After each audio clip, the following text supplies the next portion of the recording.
함께 봉독한 말씀 통해서 제목 같이 읽어보시죠. 사명으로 사는 인생. 함께 은혜를 나누겠습니다.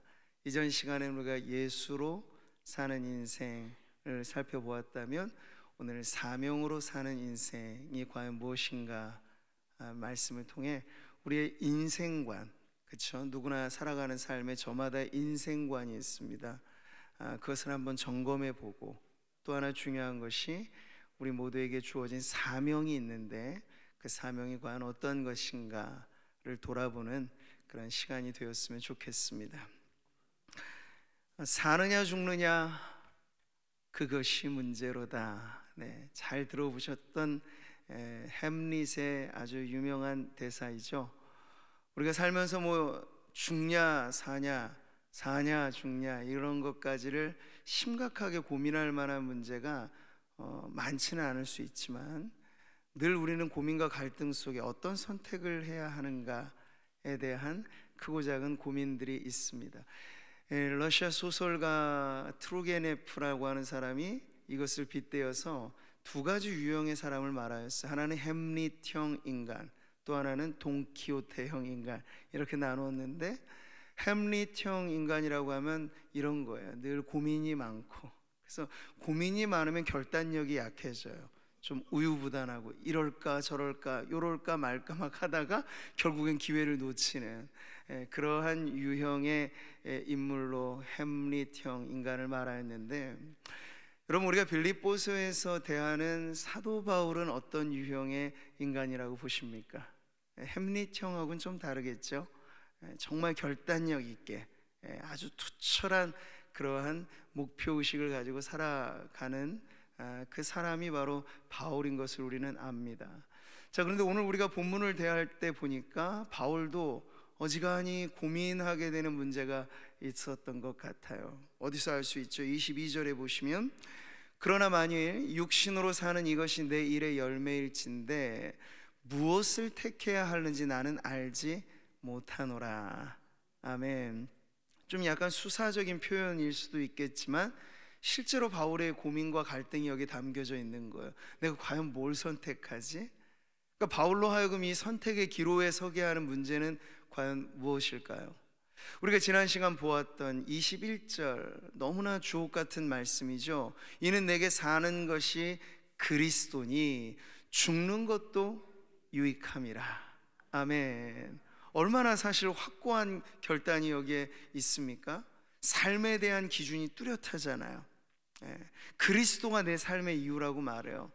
그러다 보니 죽음에 관한 바울의 태도 역시도 아주 명료하잖아요. 대부분 사람들은 의욕 있게 사는 사람일수록 죽음을 사실은 기피합니다. 나 살 날이 많았으면 좋겠고 사는 날 동안 열심히 살고 싶은데 죽으면 어떻게 되지? 걱정이 앞서는 거예요. 근데 바울은요, 죽음의 문제 앞에서도 이미 대비가 되어 있어요. 죽는 것도 난 괜찮아, 문제되지 않아. 아니, 오히려 죽는 것도 유익함이라 말하고 있어요. 어떻게 과연 이런 말을 하는 걸까요? 기준이 있기 때문에 그래요.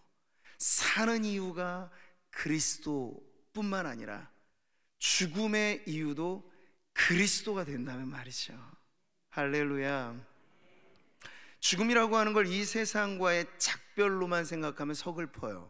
정들었던 곳 떠나고 내 몸과의 이별, 가족과의 이별, 아는 사람들과의 이별이잖아요.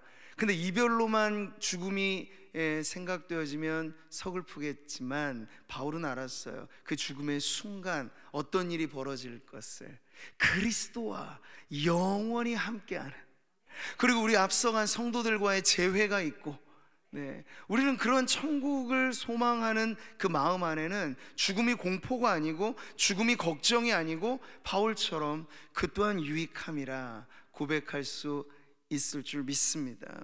그러니까 보세요. 23절에 보시면, 차라리 세상을 떠나서 그리스도와 함께 있는 것이 훨씬 더 좋은 일이라 그렇게 하고 싶으나.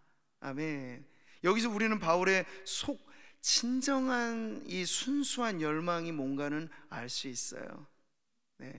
주님을 이제는 육체의 한계를 벗어나서 죄의 문제를 이겨내고 이 세상이라고 하는 제한된 공간과 시간을 뛰어넘어서 내 주님 만나고 싶다.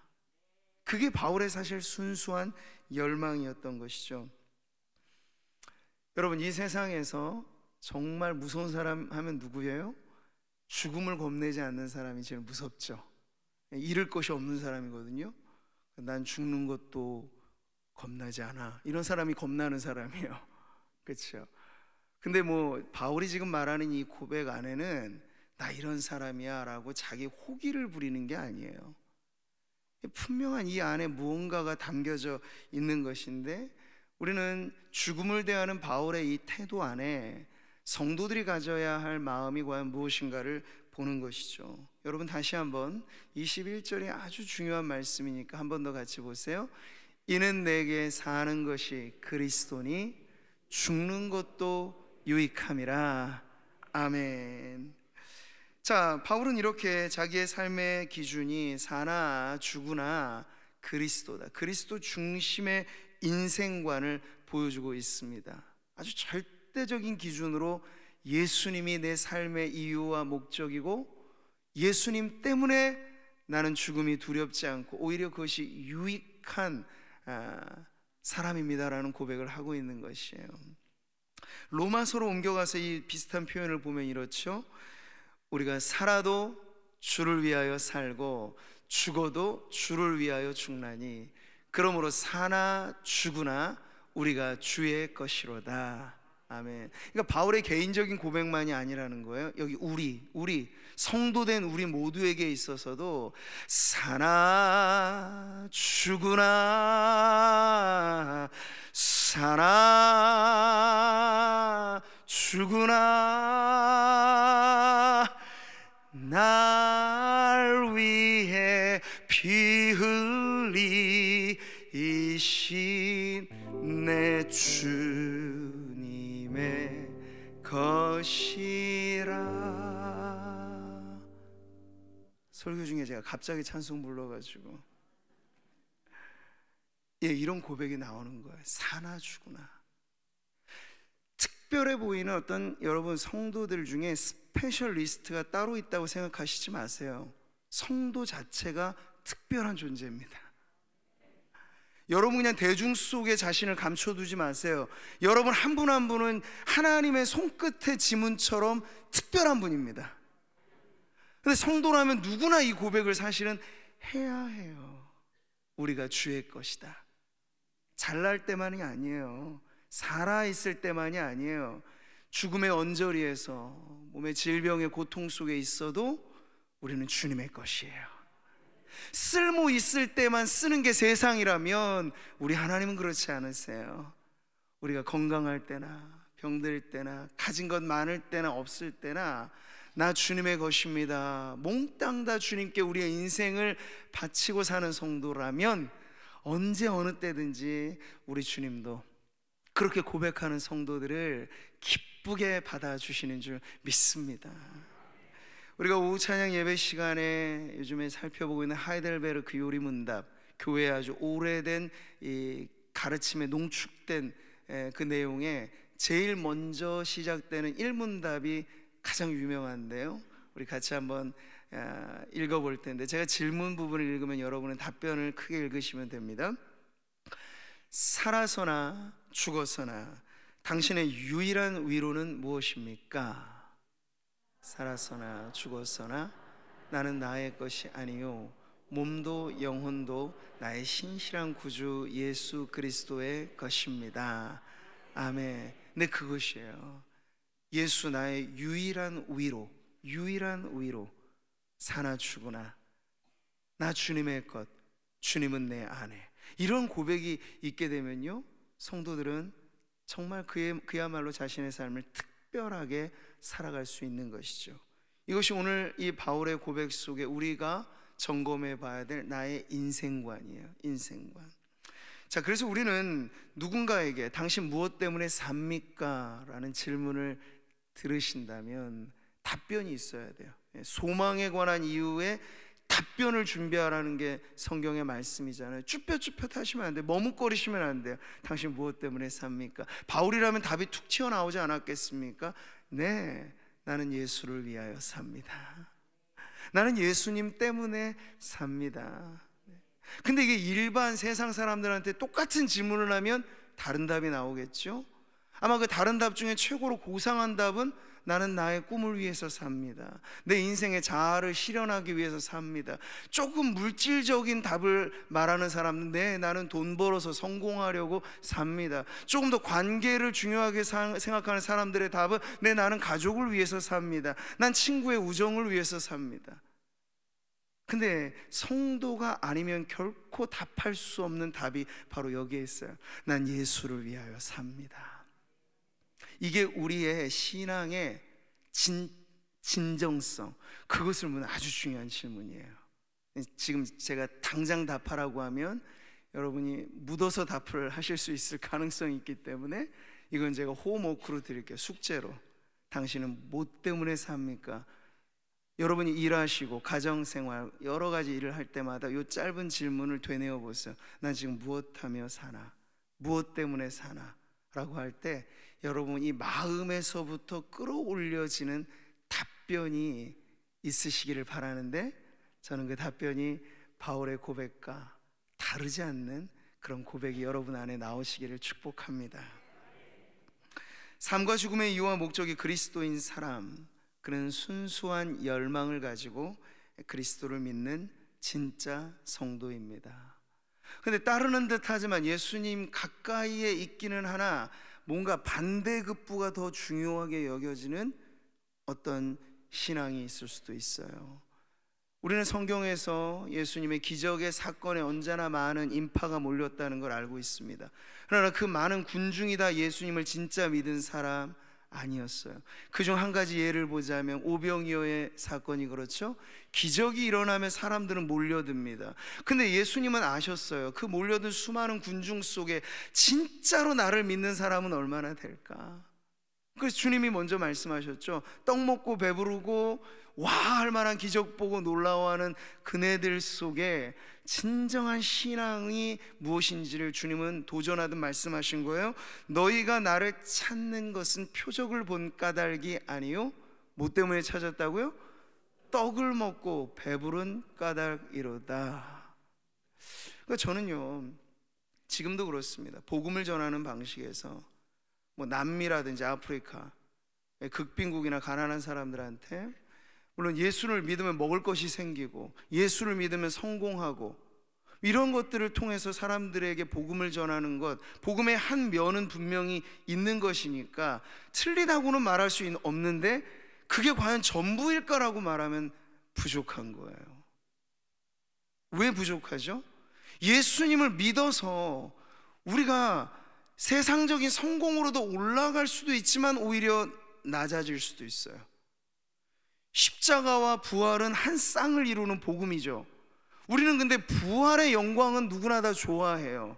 영광의 면류관은 누구나 사모해요. 근데 그 영광의 면류관을 얻기 위해서 고난을 지나고 십자가를 통과하고 자기를 부인하는 것이 복음의 또 아주 중요한 측면인데, 이 부분은 전하지 않고 한쪽만을 말하기 때문에 문제가 되는 것입니다.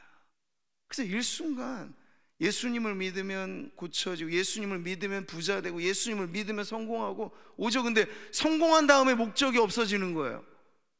회복된 다음에 목적이 없어지는 거예요. 나 예수를 믿는 이유가 병 고침 받고 예수를 믿는 이유가 성공하고 부자가 되는데 됐어요. 근데 그 다음에 목적은요? 없어지는 거죠. 떡을 먹고 배불러서 예수님을 찾는 사람은 그 배부름이 예수님을 찾지 않게 되는 이유가 될 수 있습니다.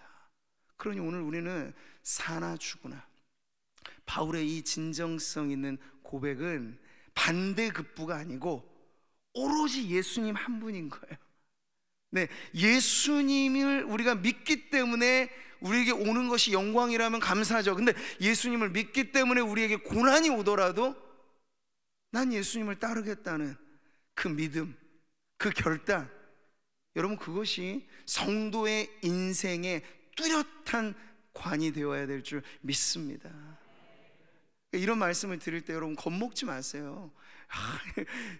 저렇게 앞에서 이렇게 막 고난에 대해서 막 얘기하면 내가 정말 실제로 내 삶에 고난이 부딪혀오면 어떻게 될까? 주님이 여러분 책임져 주십니다. 그 믿음인 거죠. 우리는 살아있을 때만이 아니라 죽음의 요단강 건넌다고 우리가 말할 때 우리는 결코 외롭지 않을 거예요. 왜냐하면 그 벳사공은 찬송에서 부르듯이 우리 주님이시기 때문에.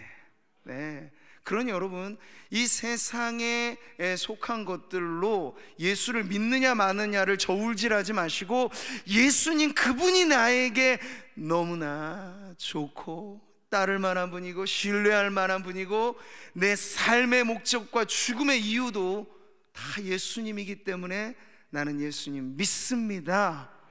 이 고백이 여러분 안에 평생에 이어지기를 축복합니다. 자, 이렇게 너무나 순수한 열망으로 그리스도를 따르는 이 바울, 주저함이 없어 보이는데 오늘 왜 본문에서는 햄릿처럼 이럴까 저럴까 고민 어린 그 마음을 표현하는 걸까요? 바울로 하여금 고민하게 만드는 이유가 있다는 것인데 그게 무엇일까? 24절을 같이 보시죠. 내가 육신으로 있는 것이 너희를 위하여 더 유익하리라. 아멘. 개인으로서 성도로서 바울은 옥고를 치르면서 이 노사도가 이제 주님 나 때가 되어 부르시면 좋겠습니다 하는 마음이 간절한 거예요, 사실은. 근데 공인으로서 교회를 섬기는 직분자로서 바울은 그렇게 가고 싶으나 무언가 자신의 발목을 붙잡는 것이 있으니 내가 여전히 힘을 다해서 살아가야 할 나머지 이유가 있다는 거죠. 근데 그 이유가 바로 다름 아닌 교회라고 바울은 말하고 있습니다.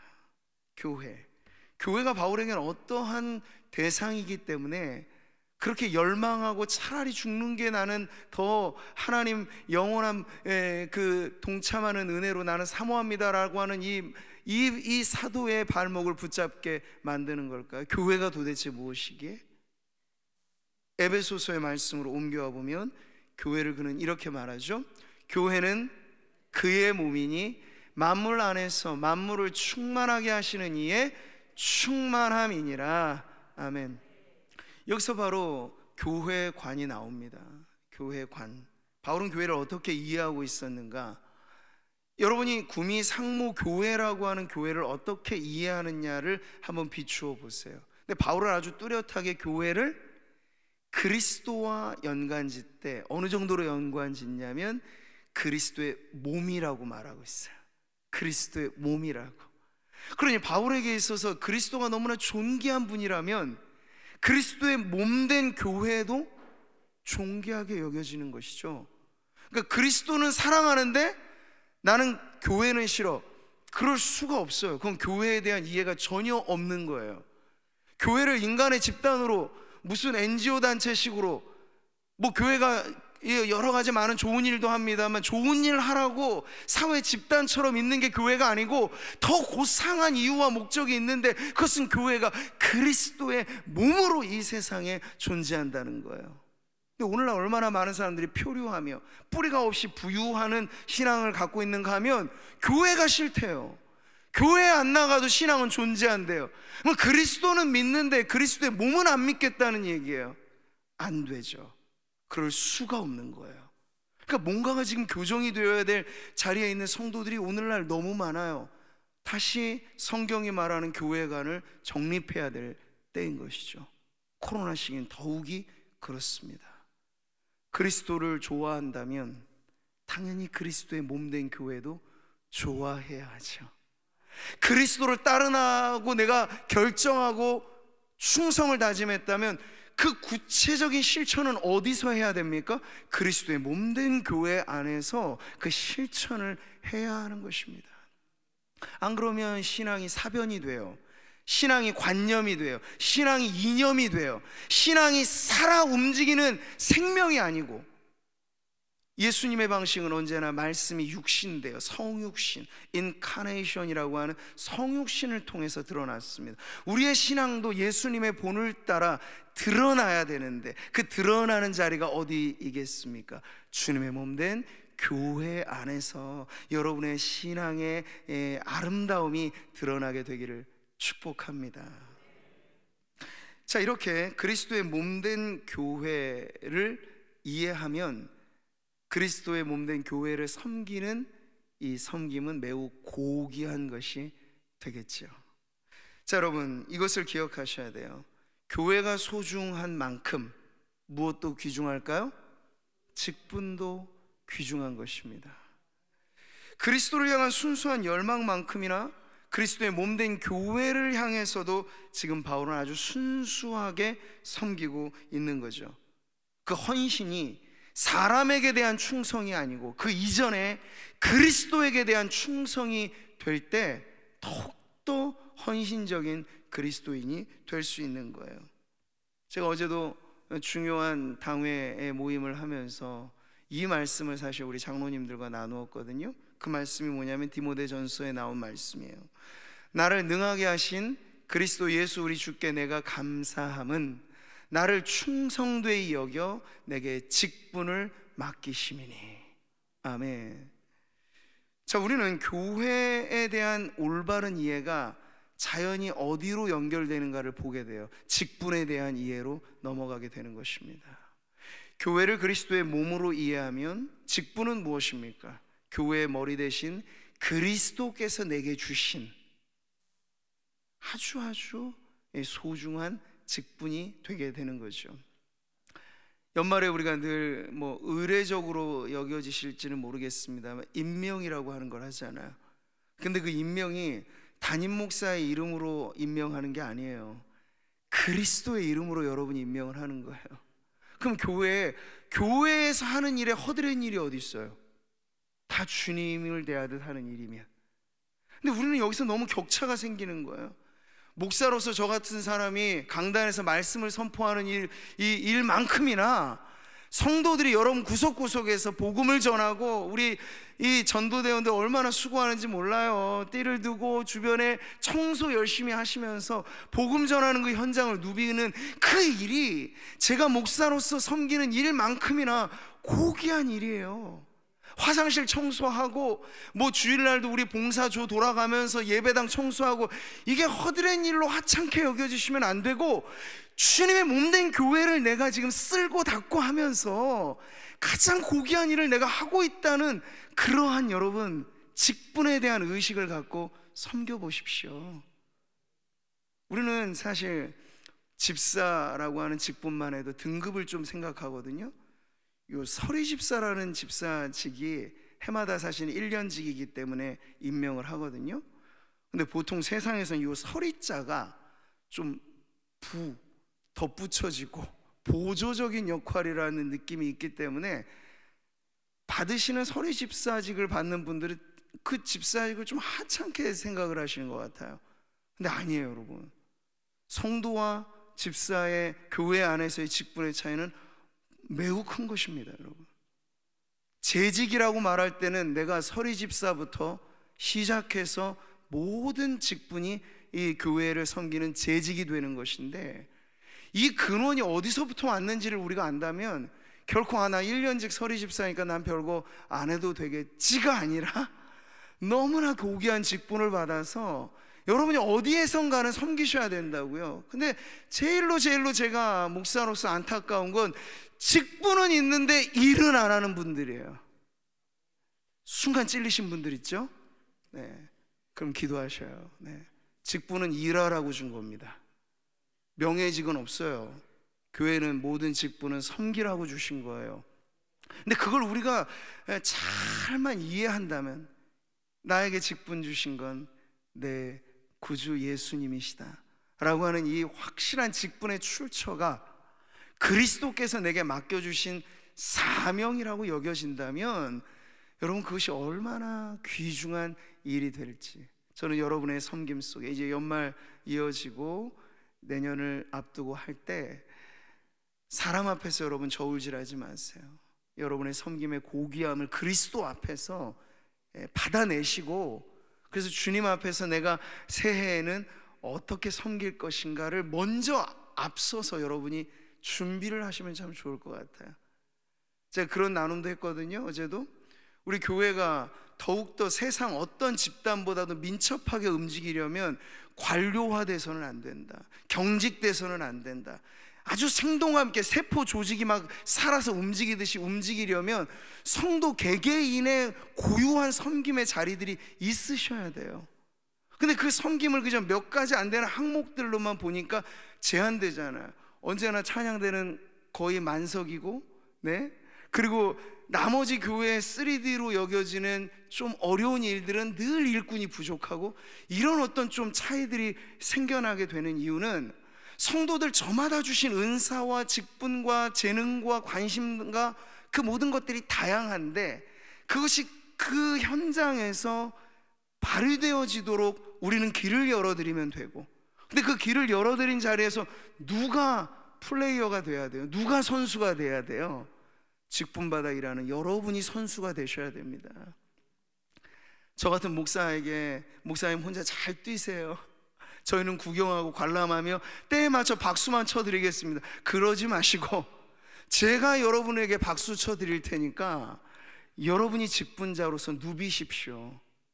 하나님의 나라를 누비는 스타 플레이어가 되시기를 주님의 이름으로 축복합니다. 이제 11월 12월 되면 좀 아주 특별한 사역 같은 건 제가 특별 모집도 좀 할 계획이에요. 교회 안에서 모든 게 제일 지루한 일 중에 하나가 로테이션이에요. 제가 보기에 의미 없이 영혼 없이 할 수 있는 일이 그냥 순번되면 돌아가면서 하는 일, 그게 아니고 교회 청소 하나만 하더라도 내가 사명을 갖고 성도들이 다 나간 자리에서 나는 비를 들고 쓰레바지를 들고 나는 주님의 몸을 위해서 일하리라 라고 하면 여러분, 그 청소직이 우리에게서는 고귀한 일이 될 것입니다. 할렐루야. 근데 그렇게 저는 좀 일들이 교회 안에 많이 막 창의적인 일들이 만들어졌으면 좋겠어요. 그럴 때 누가 스타 플레이어가 된다고요? 바로 예배하는 성도님들, 내가 그리스도의 몸 된 교회를 빛내겠습니다 하는 그러한 직분, 사명자로서의 마음을 오늘 다시 한번 새롭게 가지시는 성도들 되시기를 축복합니다. 이것이 생존을 넘어 우리의 삶을 의미 있게 살아가는 매우 중요한 인생관이 되는 것이에요. 사랑하는 성도 여러분, 이 당당한 포부만큼이나 바울이 그의 인생, 지금 감옥에서 어찌 될지 모르는 그 앞날을 두고도 바울 안에 불같은 확신이 있었어요. 그 확신을 25절에서 이렇게 말하죠. 내가 살 것과 너희 믿음의 진보와 기쁨을 위하여 너희 무리와 함께 거할 이것을 확실히 아노니. 아멘. 자, 여러분, 바울에게 있어서 앞날은 우리만큼이나 모를 일이겠죠. 그런데 바울에게는 어떻게 이런 확신이 있을까요? 어떻게 이런 불같은 확신이 있을까요? 그건 바울 안에 주신 사명에 대한 확신 때문에 이것이 가능한 것이죠. 19세기 아프리카 선교의 아버지라고 불렸던 데이빗 리빙스턴이라는 선교사가 있습니다. 그는 탐험가요 선교사였어요. 그래서 오지, 밀림을 막 탐험하면서 그 거친 들판을 누비며 사역을 했거든요. 근데 여러분, 아프리카라고 하는 그 밀림이 얼마나 야생의 상태입니까?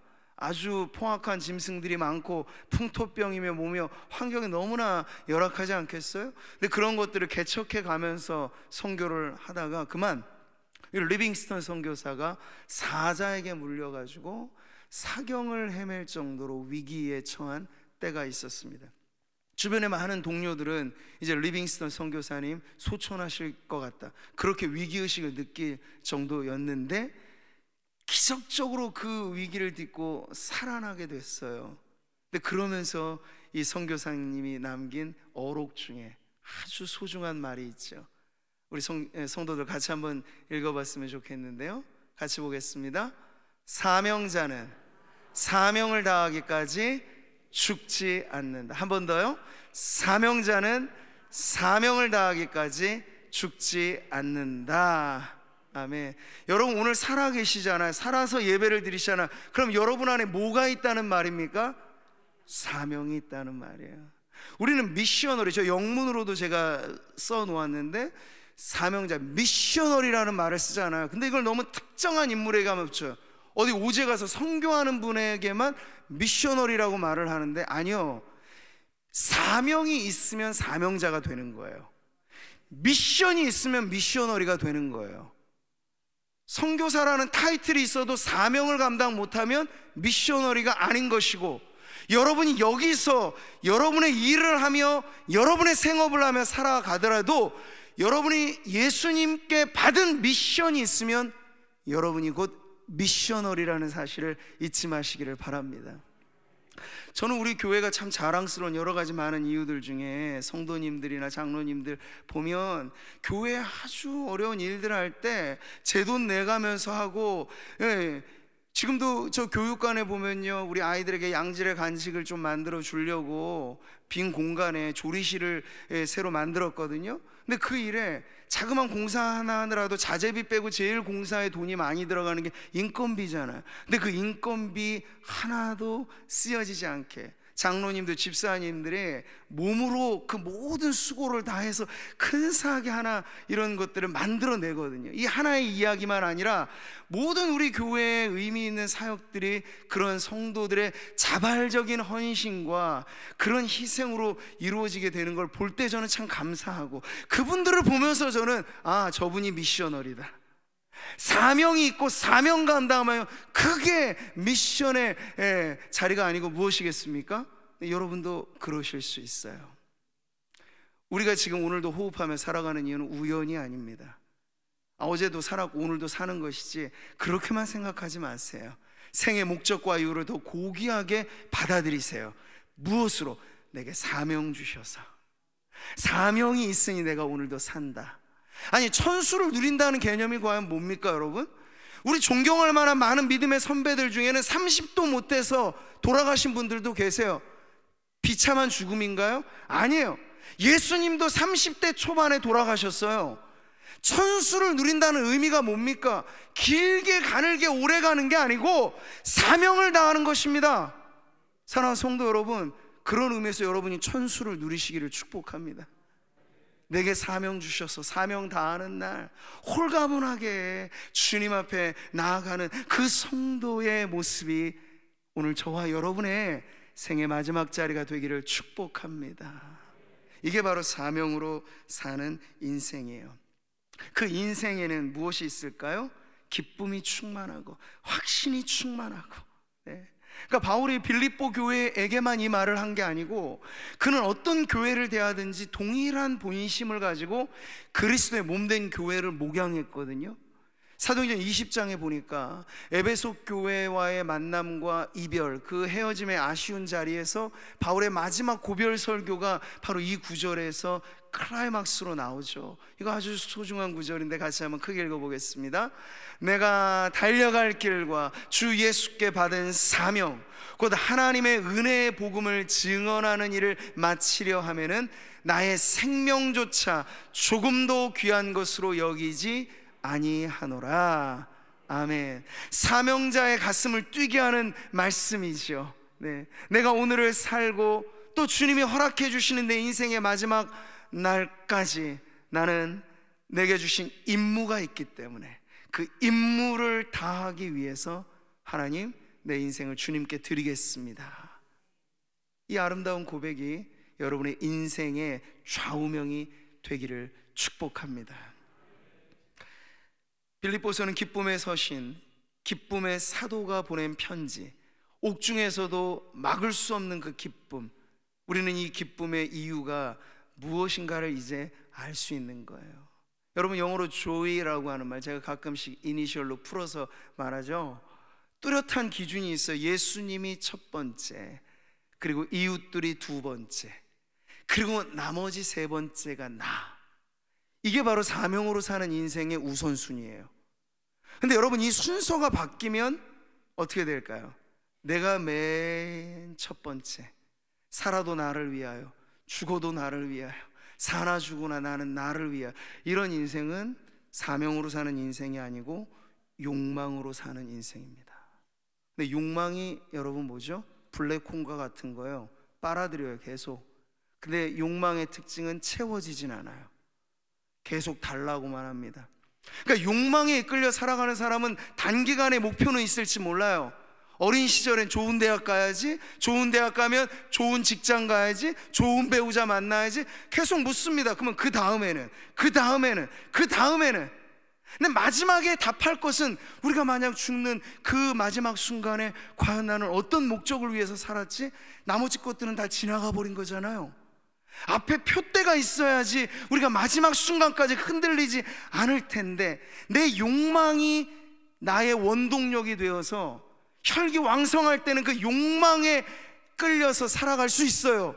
그러나 그 욕망으로도 채워지지 않는 내 영혼의 빈자리가 예수 그리스도로 말미암아 채워지지 않는 인생이라면, 욕망으로 사는 인생의 말로는 매우 비참해질 것입니다.